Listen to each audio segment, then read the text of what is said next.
Les actualités.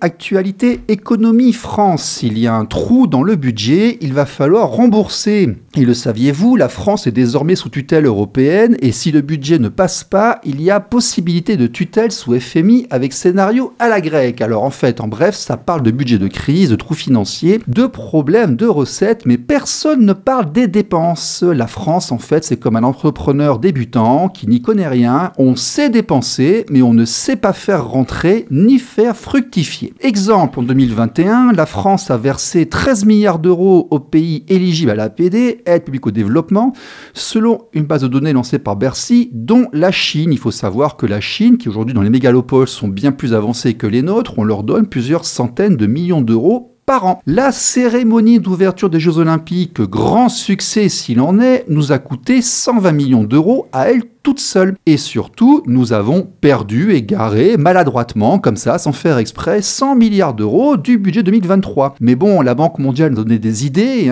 41 milliards ont disparu du financement climat. Alors, pour payer tout ça, on enchaîne les bonnes idées, parce que vous comprenez, cet argent n'est pas perdu pour tout le monde, il faut bien qu'il rentre afin qu'on puisse en profiter. Donc, suppression d'un jour férié, moins de remboursement médecin, taxes sur les chiens, retour comme au temps de Napoléon, mais à l'époque il avait une bonne excuse, c'était pour lutter contre la rage. Donc là aujourd'hui on va taxer Médor et éventuellement aussi taxes sur les abonnements électriques et au gaz, augmentation de la TVA sur le gaz et l'électricité, augmentation de l'abonnement gaz et électricité, bah oui on va augmenter l'abonnement, comme ça on pourra augmenter la taxe sur l'abonnement et la TVA sur l'abonnement, confère la CSG qui est une taxe sur une taxe, taxe sur les chaudières à gaz, taxe sur les voitures non électriques, allez taxe sur les voitures électriques, taxe de départ à l'étranger, taxe sur la viande rouge, taxe expatriée, taxe sur la malbouffe, faut que tu craches, faut que tu payes, enfin bon, c'est une vieille chanson qu'on connaît bien tous. 42% des chefs d'entreprise interrogés s'attendent à une réduction de leur marge nette en 2024. Alors surprise,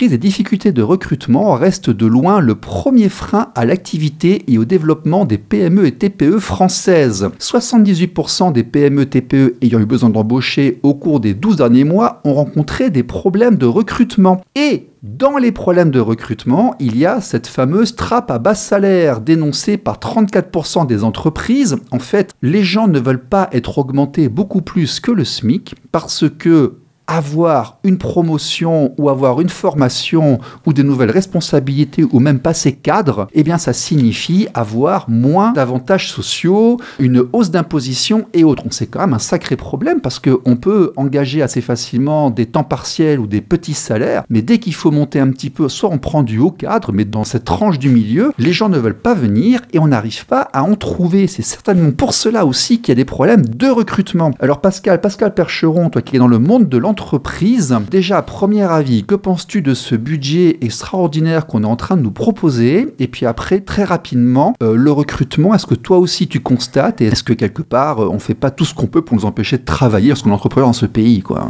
Ah bon, on va tout de suite partir sur la dernière question que tu as soulevée. D'accord, vas-y. Lâchons-nous. C'est prohibitif. C'est ce que l'ensemble des taxes, l'ensemble des contraintes, l'ensemble des lois. On est dans un pays ultra bureaucratisé et en fait, quoi qu'on fasse, on va prendre un exemple très clair. On veut développer, je publie un flyer. Sur ce flyer, j'ai au moins 10 informations à mettre dessus pour respecter la loi. Et si je suis pris les doigts dans la confiture à ne pas respecter cette loi, je peux subir jusqu'à 1 500 € d'amende par infraction constatée. Quand on est petite entreprise et que l'on veut créer quelque chose de marketing, un outil de développement commercial, on est tout de suite contraint parce qu'on doit être expert juridique en développement commercial avant même d'être développeur de sa solution. C'est la surréglementation, en fait. Exactement. Et on en crève. Alors, ça, la surréglementation, on en crève, c'est pas nouveau, ça fait 30 ans que je l'entends. Ouais. Le candidat Chirac en parlait déjà, donc c'est pour dire que ça remonte à un certain temps. Mais il n'y a pas vraiment de volonté de changer ça. En fait. Ça s'est pas amélioré d'ailleurs. Absolument. Bon. Alors en ce qui concerne le recrutement, après, j'en discute avec certains cabinets de recrutement. Il y a un problème de sourcing avec les candidats, et puis il y a un problème aussi vis-à-vis des entreprises qui recrutent, qui cherchent le meilleur rapport qualité-prix, et souvent, c'est le meilleur rapport compétence à un prix le plus bas possible. Et aujourd'hui, c'est très compliqué de pouvoir recruter. Mais c'est normal aussi de la part des entreprises de vouloir minimiser le salaire, parce qu'une fois que la personne est dedans, justement, il y a des contraintes et on peut pas la virer comme ça, quoi. Mais est-ce que ce problème de recrutement, c'est vraiment parce qu'ils veulent pas les payer comme on l'entend vraiment, ou est-ce que c'est parce qu'il n'y a pas de personnel qualifié? C'est pas qu'ils veulent pas les payer. Non, mais je veux dire, je simplifie, je vais rapidement. Oui, mais je veux dire, quand quelqu'un coûte 1500 balles, ça coûte 3000 balles à l'entreprise, si on schématise les chiffres. Donc, en fait, quand on recrute un commercial à 50 000 balles, parce qu'il exige 50 000 balles de net à l'année, plus la voiture, plus des avantages mutuels, etc., c'est un budget monstrueux. Est-ce que ce commercial est capable de soulever 100, 200 000 balles de chiffre d'affaires? C'est ça l'équation, en fait. Ou attention, c'est pas 200 000 balles de bénéfices. Ah oui, en bien plus, sûr. Le chiffre d'affaires, si tu marges à 20 ou à 30, il ne paie pas son salaire, quoi. Je simplifie largement. Bien sûr. Et on a... et puis de toute façon, la France a trouvé la solution. On est tous auto-entrepreneurs. Oui, moi j'entends beaucoup de gens qui ne veulent plus de salariés. Oui, absolument. Et donc mais c'est peut-être aussi une évolution du monde social et du travail. Mais après, ce n'est pas vraiment ma compétence de parler du recrutement j'ai pas de salariés, moi, personnellement. Non, mais vous l'aurez compris, le monde de l'économie française est plus que jamais une jungle remplie de pièges et de contraintes dans lesquelles il faut s'adapter. Et pour s'adapter, on se met au marketing, et de marketing de l'entreprise, notamment c'est LinkedIn. On en parle tout de suite, ne bougez pas, c'est juste après ça.